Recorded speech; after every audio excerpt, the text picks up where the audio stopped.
That's why physical therapists hate chiropractors. Will physical therapists be needed in the future with robots and AI? I would say we may be eliminated. Hey everyone, I'm Dr. Justin Lin here at Rehab by Physical Therapy. Today we're going to do a little different video. We're going to answer Google's most searched questions regarding physical therapy. So stay tuned.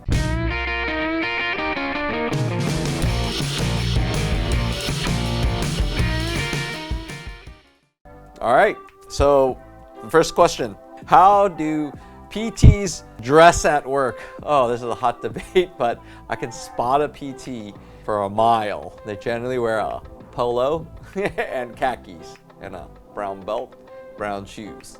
Now I do a little differently here. Some people wear scrubs depending on what setting you're working at. And you know, I like to wear scrubs here in general, especially post-COVID. Just a lot easier to strip off and get in my regular street clothes and go home and make sure I don't cross-contaminate anything. But you know, there's some people like to do the shirt tie thing. It's all arbitrary. I think whatever seems professional is not offensive, I think is the way to go. I think whatever you feel comfortable to work in. I'm generally manipulating or doing things in weird, awkward positions like popping and locking that, you know, I want to be in loose clothing. So that's, I would say, what's appropriate and acceptable. Everyone does it a little differently. Like I said, the typical is whether it's male or female, you know, that polo and khakis. That's what I used to do. So I think that's kind of the key. The next question, why do physical therapists hate chiropractors? You know, this is like the Spartans and the Trojans and you know, it goes a long way. Actually, if you believe it or not, a lot of physical therapy and chiropractic come from the same school way long ago, from the osteopaths. A lot of our basis actually is kind of same. We just jumped and marketed it two different ways in my thought process. So chiropractors tend to market alignment causing weaknesses. We market weakness causing misalignments. You know, but what if it's both? You know, so I don't necessarily hate chiropractors as a professional. I think there's some great ones and they do their job. Sometimes things are out of place and you need to get it back in quickly. That's the goal. But I think when it becomes a problem in our world, in our physical therapy world, is our goal as physical therapists to provide, facilitate healing, and then to empower you to be able to take care of yourselves. Sometimes people become over-reliant on, let's say, either a physical therapist or a chiropractor. I don't think it's good either way. You should be able to learn something, take care of it. If it's gonna be solved, it's gonna be solved, and then you're on to the next thing or the next injury. So that's the key that I think some disgruntled colleagues of mine, I don't want to put words in their mouth, but I think that's essentially what it is. You become dependent and it becomes like a business model, and that's why physical therapists hate chiropractors. I don't think people should be misled down that. We want to get you in, we want to get you out, so get out of here. Can PTs give injections? And the only time I've heard whether someone can give an injection with our degree or training is when they do Doctors Without Borders. So at different countries, sometimes PTs are the best trained professionals. I've also heard that physical therapists that work in the military have some liberties to do this, but out here in the regular world, no, we can't do injections. We're not allowed. We haven't been trained in it. So I would say, no, we can't do it. So I would be surprised if you're getting injected even with vitamin B by a physical therapist. I'd be highly suspicious, you know, that you need to get the right training. And so this is something I actually personally wouldn't want to do if I even wanted to train. I think that just sends liability and all that stuff. So I think it's better that we leave it to the other guys to do it. Can physical therapists write work excuses and school excuses? I would like to add that. Yes, so we can write, depending on what is meant to be wanting to be said, we can write excuses because some people can't sit, and we would argue that sitting would be detrimental to their work productivity, or recommend ergonomic things. So it's more about versus a prescription per se. We want to encourage the employers to definitely keep in mind and modify for their employee ways so that they don't incur occupational injuries. I think occupational injuries nowadays at the work front with computers can add up more and more issues. So we definitely can write that. Obviously, if you come for your session, we're gonna write you a little excuse so you're not in trouble for showing up late to work or late to school. Sometimes I have even wrote excuses for spouses to treat my patient nicely. So, sometimes that gets abused a little bit, but I've wrote that, sometimes when I'm working on stress things like the brain or doing some craniosacral with, there's something stressful at home that they have to tend, that they don't do that. Otherwise, they ruined some of the work. So that's a hush hush for some of you. Need your husband to be nice to you. I can write that excuse as well. All right, the next question. Will physical therapists be needed in the future with the advent of robots and AI? So this is such an interesting thing. I think about it all the time. I would say in general, we may be eliminated, but I think it would be hard to eliminate things like manual physical therapy. I think we can get to that level maybe 100 years down the road or something like that.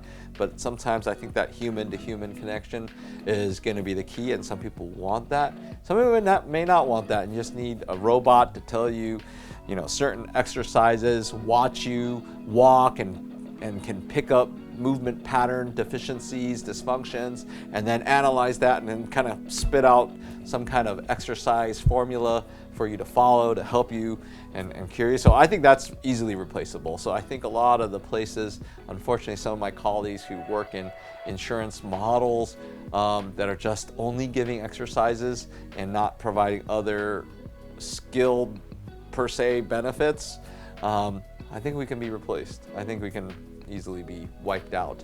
But I think if we do something different and something that requires fine touch, I think there'll be some of us that continue to be needed, and there will be a need for us in the future.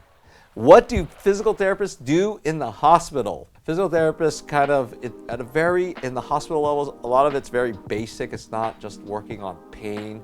Of course, you would like to work on pain, but a lot of it's positioning. A lot of it's getting them to educate them, get them to trust their ability to walk, especially if it's like post-hip surgery, post-knee surgery, or spine surgeries. Those patients tend to be held in the hospitals a little longer than just a day of type of surgery. For a young physical therapist, I got to learn a lot about a lot of things, and I think that was the cool thing about working in the hospital, seeing people at the very basic level.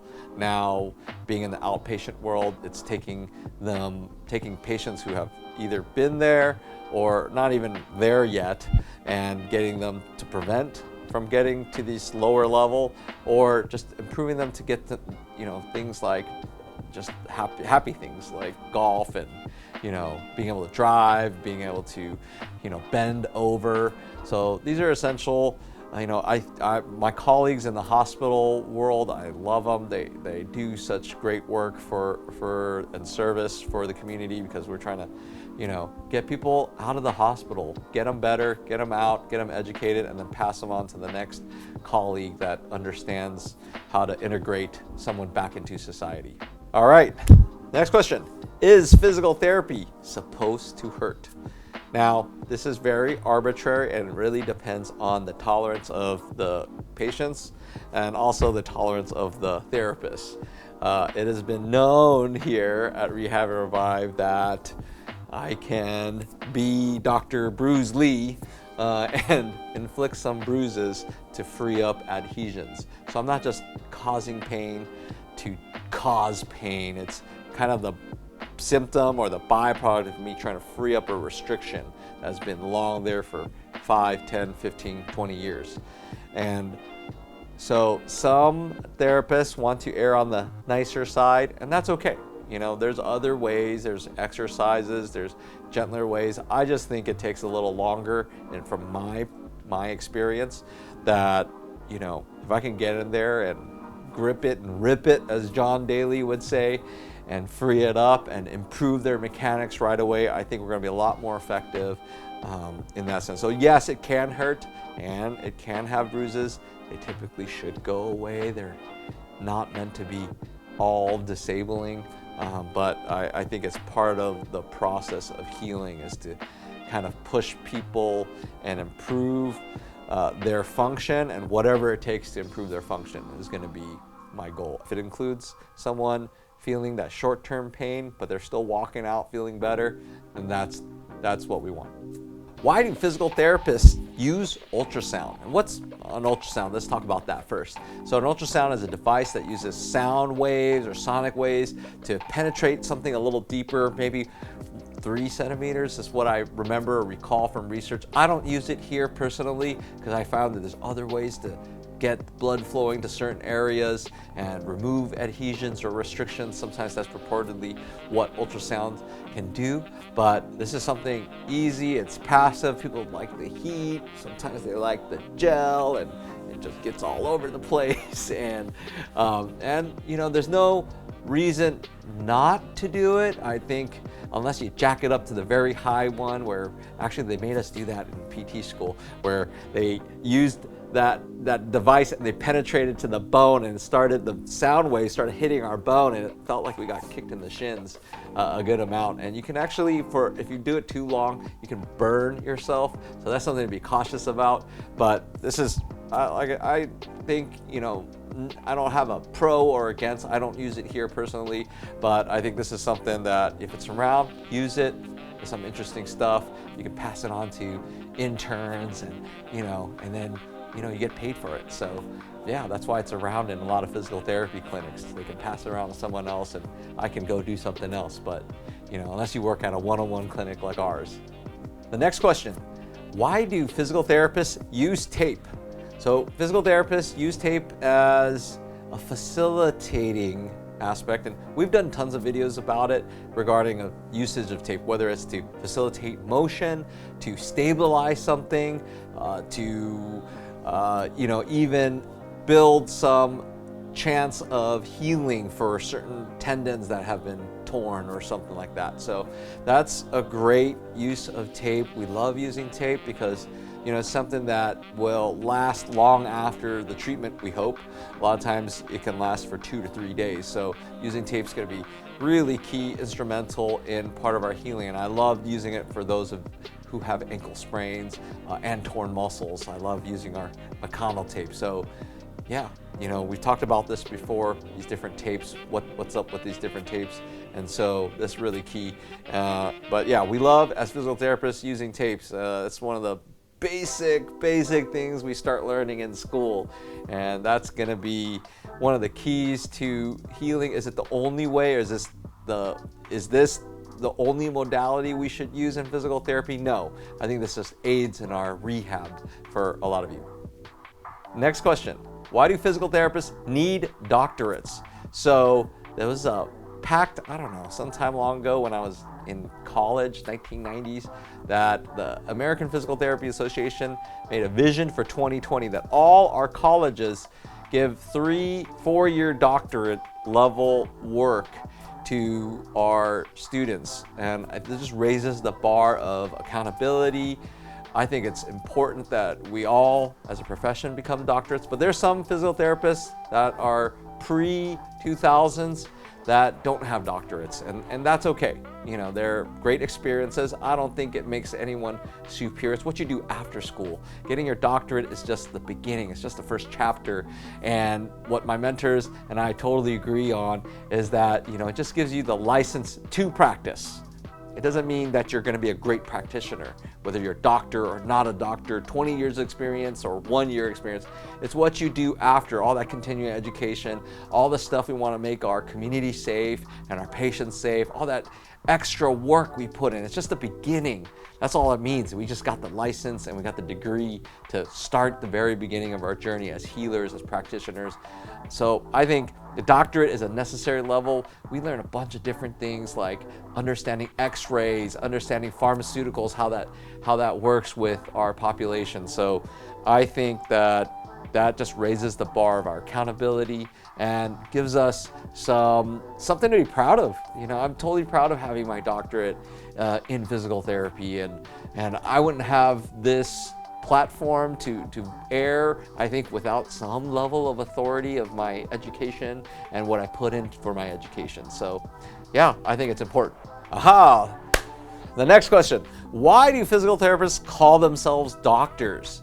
Now, legally in America, and this is a hot debate even within my own profession, those with doctorates, those without doctorates, we can call ourselves doctors of physical therapy. So we address ourselves as Dr. Justin Lin, Doctor of Physical Therapy, or since I always address our channel, you know I'm a physical therapist, it's Rehab and Revive Physical Therapy. So I think what I've said even in the last question is, why do we need doctors? It's just us raising the bar of accountability, us being separate from others. There's doctors of philosophy, right? Or chiropractic doctors or podiatrist doctors. It's just, hey, what we need to do is tell you and address what kind of doctor we are. Otherwise, everyone's going to make that assumption we're medical doctors or osteopathic doctors per se. It's important that you know and that all physical therapists with doctors tell you that they're a doctor of physical therapy or have it somewhere, or, you know, on a diploma, that you know you're being addressed by someone that is the top level of our profession, our top level of our professional education. I think that's a better way to put it, is that's what this means. And so when I introduce myself, they need to know that I am a physical therapist and not anything else. So I think it is acceptable. I've used it for a decade or decade plus since I've had my degree. I'm proud of being called Dr. Justin Lin. You can call me Dr. Justin, you can call me Dr. Lin, whatever. You know, I think it's just a nice thing for a professional setting, for the ability to show you that I am at the top of my field. And I think that's what doctors or doctorates stand for in our profession. All right, the next question. How do PTs help patients? Let's just kind of start the very basic. Physical therapists are experts in rehabilitation and wellness and exercise prescription. You can just type that in and what a physical therapist is in the American Physical Therapy Association, and it'll pop up. But I think in general, how do we help patients? I think the greatest thing in my schooling and our philosophy after schooling has always been to empower our clients, our patients, to be able to take care of themselves, to understand their injuries, to be educators first. That's how we're helping. I think we're educating, we're providing expertise, whether it's exercise for our type of rehab or we're using our hands. That's what we tend to do here, use manual therapy to provide help in the way of healing, right? And healing, however you want to talk about it, whether it's healing of a specific injury or healing of the body, or even some psychosomatic healing that helps when, you know, someone touches another person, right? Sometimes there's that intrinsic healing that happens there. There's all ways to help. Sometimes just listening. Some clients, I spend the whole session, we're just talking, and I'm not saying a psychologist type of thing, but just listening and putting together their plan, listening to all the sequences of injuries that have happened, and then making some sound sense of what could be the cause of their current injury. And I think that's very helpful, and being an educator first. That's how we help our clients. We do it many different ways. So we've got different ways, but how we help is we're trying to help injury recovery. And of course, many of us would love to be there for you guys for prevention and educating on postures, habits, ergonomics, and all that fun stuff. Just being there to support the community. Is physical therapy covered by insurance? Yes, for some clinics. My clinic is an out-of-network provider, so there's a couple ways to look at insurance models. Insurance is I accept your insurance, and you can use your benefits with me. There's the I will accept your insurance, but I am technically out of network, and then where we are here at Rehab Revive is we don't accept your insurance. We will give you a super bill, and then you would have to go claim your own benefits. So there's a few different ways to do it. It all depends on cost. Sometimes people have a budget. I have no kind of feeling either way, whether someone started their practice, has insurance, and wants to use it. I think they should use it. But if they're not getting better, then they may move towards this category of out of network that either accepts or out of network that doesn't accept their insurance. So I tend to find that in this realm, those of us who work it, we tend to fight and basically work really hard to give people the value of the services, add extra benefits to it, give you more time, have more skills that would draw clients to come to see us. So I think, when you look at it, of course I would love patients to get better with insurance, with my other colleagues at insurance-based clinics, and if they get better, great. But this is just another way. I wanted to spend more time. It's my philosophy. I wanted to get more rapport with our clients, get to know them better, be familiar with their lives and their families, and just get them better as well. So it's just a different way of looking at it. But I would say there are physical therapy places that accept insurance and there are not. So that's one way to kind of think about whether our services are covered and whatnot. All right, interesting question. How do PTs interact with pharmacists? So off the top of my head, it's not that we interact with pharmacists unless we are suspecting abuse of opioids, where we would like to call them and let them know, possibly, but that's a little bit more invasive, involved. I like to tiptoe around this. This is something that you would want to then, as a physical therapist, report to the medical doctors, and then they can kind of brown bag it. Brown bagging is basically looking at all the prescriptions that one may have. Some people may be seeking opioids and they're going from one pharmacy to another pharmacy to another pharmacy, and that can become really detrimental for that person, their family, their community, and kind of this addiction. So we do know how pharmacologically things can affect muscle strength, how muscles sometimes may have a delayed reaction, soreness, how those bruising for sure, obviously if you got blood thinners. So those are essential that sometimes when we interact with what pharmacists have or what has been prescribed, how that makes sense. So hopefully I'm being a little clear on this, that we don't really generally call pharmacists like we would a medical doctor, osteopath, nurse practitioner, chiropractor, and work with our community. But we know that what is distributed can affect our results and our outcomes. Okay, this is all important. Next question. How do PTs diagnose? Well, we use diagnosis. This is also another fine line of what we can diagnose based on our different states. PTs have to follow practice acts within their state. So some have a little bit more liberty to call something, right? Or diagnose something, or label as something, injury. I like to think of what we get to do here, at least in this state of California, that we're diagnosing dysfunction and movement dysfunction. I like to see that in our profession, that it's more about movement dysfunction than lateral epicondylitis or cervicalgia or lumbago or all those terms I can just keep throwing out for days. I like to say, hey, it's limited elbow motion that prevents someone from lifting their child. I think that makes more sense. That'd be a better diagnosis. That way we kind of then can make a plan to help someone. And so I think diagnosis should yield a good plan. So when I know a diagnosis, I should have a plan that follows it. So like I said, this is hotly debated whether we're allowed to diagnose.